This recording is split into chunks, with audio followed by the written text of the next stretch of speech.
inanipa kama roho ya bahati mbaya. Yaani nikifanya labda nikiomba kazi serikalini sipati, pale mstari ulipokatia ndio jina lako linafuata.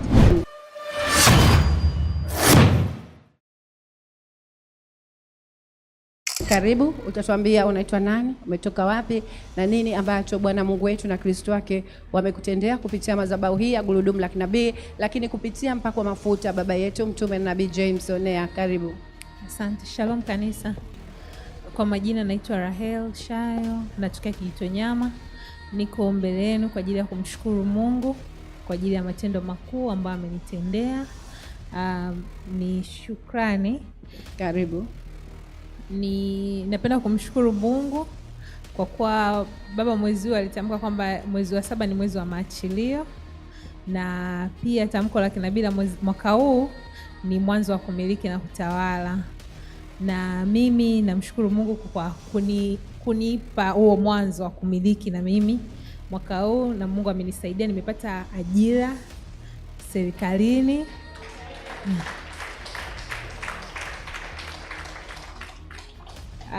Mtu mwingine anaweza akaona kwamba labda ni kitu cha kawaida, ni kitu rahisi, lakini kwangu ni kitu ambacho ni kikubwa sana, kwa sababu nimekuwa nikimwamini Mungu kwa ajili ya kazi ya serikalini muda mrefu. Na kama mnakumbuka mwaka huu kuna siku baba ile siku baba akawa anaomba, alikuwa anatufundisha kuhusiana na vitu mbalimbali, labda alama mtu ulionayo nini, akana tuombea. Hiyo siku baba akatamka kwamba mtu yote ambaye ana kovu aje, yani kama ana mshono nini. Ile siku mimi nilikimbia hapa madhabahuni nikaja, baba akaniombea. Ninakutia mafuta katika huo mshono, lazima bahati njema ifunguke serikalini. Na baba aliponiombea akaniambia, akatamka akasema, ninaondoa roho ya bahati mbaya serikalini. Lazima bahati njema ifunguke serikalini. Lazima bahati njema ifunguke serikalini. Aliniambia hicho kitu, naombea, akaomba kinyume na roho ya bahati mbaya serikalini. Na pale nilikuwa bado sijafanya interview, kwa sababu kuna interview ambazo nishafanya lakini sikuvuka. Lakini baadaye ikatangazwa interview ambayo niliapply hiyo kazi mwaka jana. Nilivyoenda Mungu akaachilia kibali, nikapita interview ya kwanza, nikapita interview ya pili, na juzi imetoka PDF na jina langu limepata kazi. Amen. Dada Rahel Shayo, tunatamani kujua kabla ya mwezi huu wa maachilio na mtumishi wa Bwana kuweza kukuombea hiyo alama. Kwanza tunatamani kujua hiyo alama ilikuwa katika kidole gani? Tunaomba utuonyeshe ili watu waweze kujua na kuiona. Hii alama ni kovu, nilishonwa, onyesha vizuri ili watu waweze kuona. Hapa ni kovu ile hapa. Hii sehemu nilikatwa na panga. Nilivamiwa barabarani na vibaka. Kwa nikaa nimekatwa na panga hiyo sehemu. Kwa nikaa nimeshonwa. Sasa ni sehemu ambayo nilikuwa naisahau, ni muda imepita, ni miaka kabla, ni mwaka 2015 ndio nilipata hii kovu. Kwa hiyo baadaye waga nalisahau. Yaani kuna muda linapita, ikifika kuna kipindi linaniwasha, panauma, lakini baba kila akiita watu wenye mishono ni sema mbaga naisahau kwamba hapa nilishono. Sasa mwaka huu baba, nakumbuka hiyo siku wakati baba anatamka, nilikimbia hapa nikamwambia hii sehemu mbaga naisahau. Na baba akasema, mnaona tu sehemu ambayo ni kitu cha kawaida, labda mshono ni wa kawaida, lakini kuna maana, upo katika mkono gani, unaashiria kitu gani? Na baba akaniombea kutokea hapo. Unajua mtu anaweza kanaona ni mshono tu, kumbe ule mshono ni alama na ni chipu inayokufuatilia. Umenielewa nazungumza Watu wanafuatiliwa kwa sababu tu ya kidoti, sema kidoti. Kidoti kidogo hivi kinawasha, kila ukienda kwenye interview kinawasha, kila siku ukitaka kuolewa kinawasha, kila sijui kitaka kutokea jambo jema kinawasha, lakini kumbe hujui. Hata wewe fikiri kutokea kwenye mshono jambo hili linawezaje likawa namna hii. Na baada ya hapo ndio na Mungu ameachilia, na kuna vitu ni vitu vingi, ni series ya vitu vingi, lakini namshukuru Mungu kwa ajili ya hilo. Amen. Ninajua baba yetu amekuwa akiachilia maarifa mbalimbali kwa habari yetu, hususani kama hivi kwa habari ya jambo unaweza ukaliona au kovu au kitu fulani au siku, kila ikifika siku fulani changamoto fulani inatokea, lakini unaweza mtu kachukulia kawaida tu. Baada ya mtumishi wa Bwana kukuhudumia hilo kovu na kusema hii ndio sababu ya kuchelewesha au kuzuia kupata ajira, labda baba alikwambia hiyo connection na ajira na kovu, connection yake ikoje? Tunatamani kujua kwa ufupi. Karibu.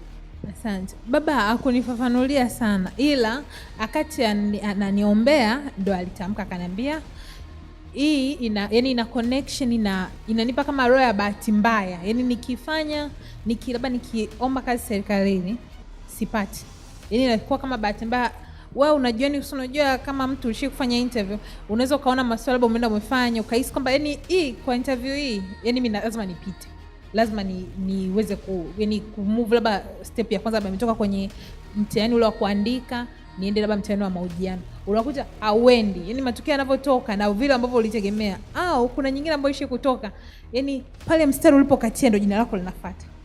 Yaani labda mmeomba labda watu 100.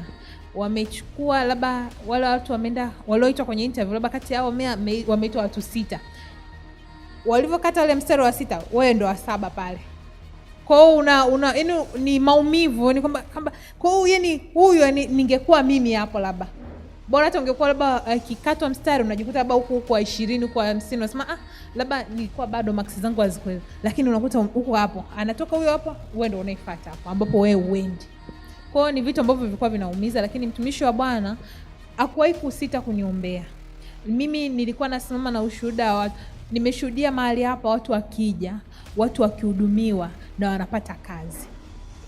Na sio mara moja, sio mara 2, sio mara 3. Nimekuwa na shuhuda nyingi, na hata mbele za Bwana nilikuwa waga namwambia hadi mtumishi wa Bwana, na hata mimi nikiomba waga namkumbusha Bwana, fulani alikuja mahali hapa ulimpatia kazi.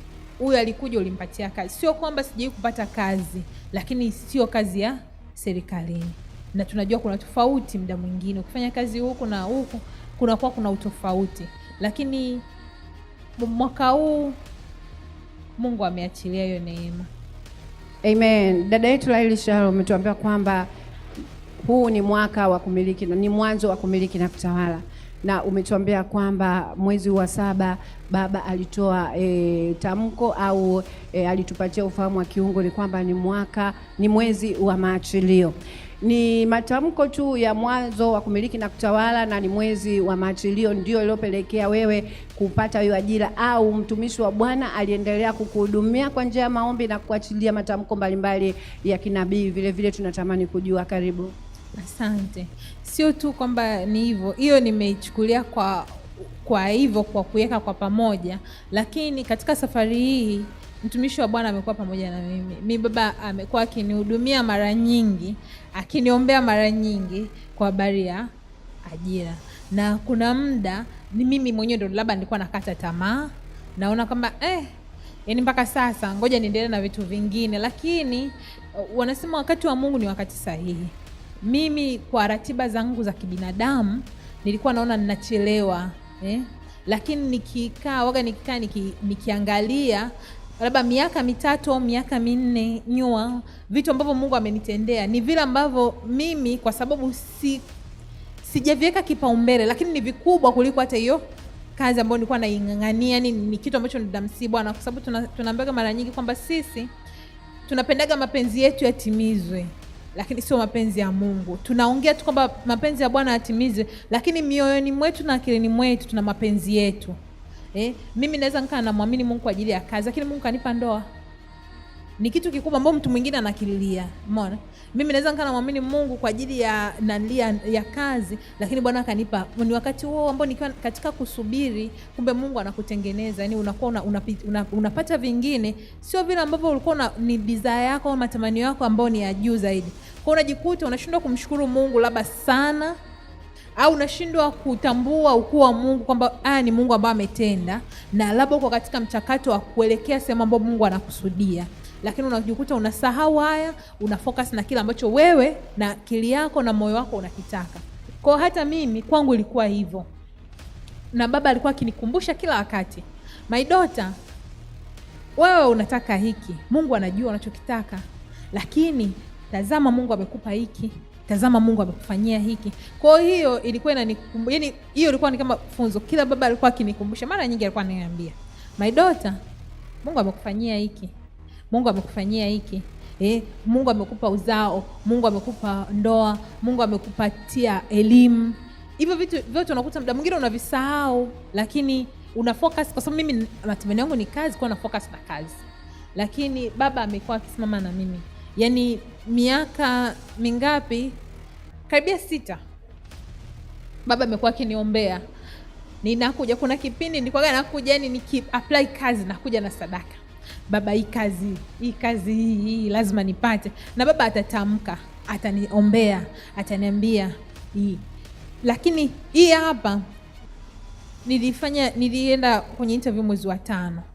Ni kazi ambayo niliapply kwa sababu nisha apply huko, sikumwambia hata baba. Kwa hiyo kazi nikuja kumwambia baba nilivyoitwa kwenye interview. Kaambia baba, kuna interview inafanyika siku fulani, na ilikuwa ni siku ya Jumapili, hiyo siku sikuja kanisani. Kwa hiyo nikamwambia baba akanihudumia. Nimefika kwenye interview, nikaongea na baba asubuhi, akaniombea, nikafanya, nikatoka. Matokeo alivyotoka hiyo siku, nikamtafuta baba, nimevuka hii hatua ya kwanza. Baba akaniambia ni jambo kubwa, kwa sababu hata kuvuka kwenda interview ya pili ni kitu kikubwa ambacho Mungu ameruhusu. Baba akaniombea tena, tukamshukuru Mungu. Nilipoenda kwenye interview, siku ya interview baba aliniombea, kwa sababu interview kwa Jumatatu, kwa Jumapili nilikuja, baba akaniombea. Nikaenda kwenye interview, nimemaliza interview, tukamshukuru Mungu pamoja na baba. Kwa hata hii siku nilivyoona tu jina langu, nakumbuka simu ya kwanza nilimtafuta baba, kwa sababu amekuwa na mimi yani katika safari nzima ya kupata. Nikikosa nitamwambia baba na tutamshukuru Mungu. Ataambia tutamshukuru Mungu kwa ajili ya hiyo, imeshindikana, imekosekana, atakupa neno. Baba, unajua baba yetu anakuwa anapendaga kututia moyo na anatuambia, my daughter, barikiwa, hili jambo litaenda, Mungu atakupa, ana kusudi lake, labda ujue kwa nini umekosa. Lakini hii pia aliniombea baba, na aliniombea mara nyingi amekuwa akiniombea, na mara nyingi amekuwa akinifundisha kumshukuru Mungu kwa vile ndivyo navyo, kwamba Mungu atatenda kwa wakati wake, na wakati wa Mungu umefika. Amen. Kwa ufupi sana Laeli, kutokana na muda, yamkini wakati majira yanatokea kwamba wenzio yule mtu wa mwisho anapoishia ndipo jina lako linafuata. Wakati majira ya kukata tamaa na kuvunjika moyo, wakati mwingine imani imetindika kwako, ulikuwa labda yamkini mawazo yako yaliwahi kukupeleka kusema hawa watu yamkini wametoa rushwa au wana ndugu zao ndio wamewapanga, pasipo kutafakari kwamba kumbe kuna jambo ambalo halijakaa sawa katika ulimwengu wa roho, ambalo limekuwa kizuizi na kuniwekea mipaka kuweza kuvuka kwenda kumiliki na kutawala. Karibu.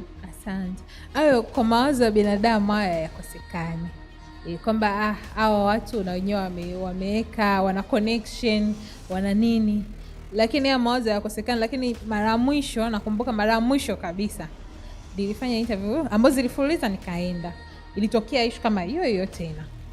Na wakati wa kulalamika, siku moja ni mume wangu akaniambia nikwambie kitu, acha kulalamika hivyo, kwamba labda hao wana connection sijui nini.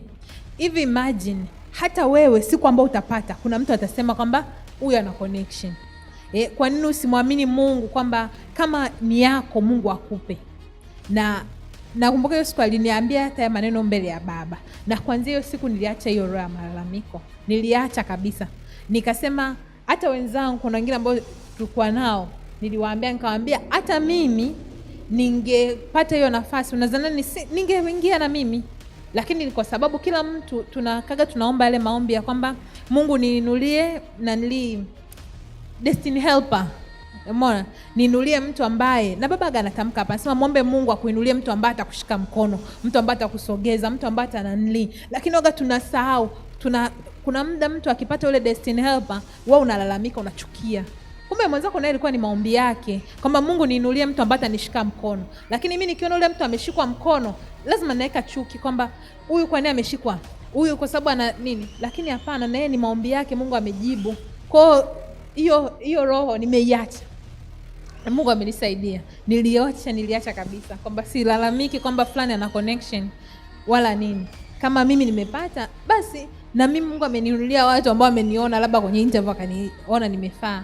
Kwa hiyo kila mmoja Mungu ana namna ya kumsaidia. Amen. Unajisikiaje? Raha sana.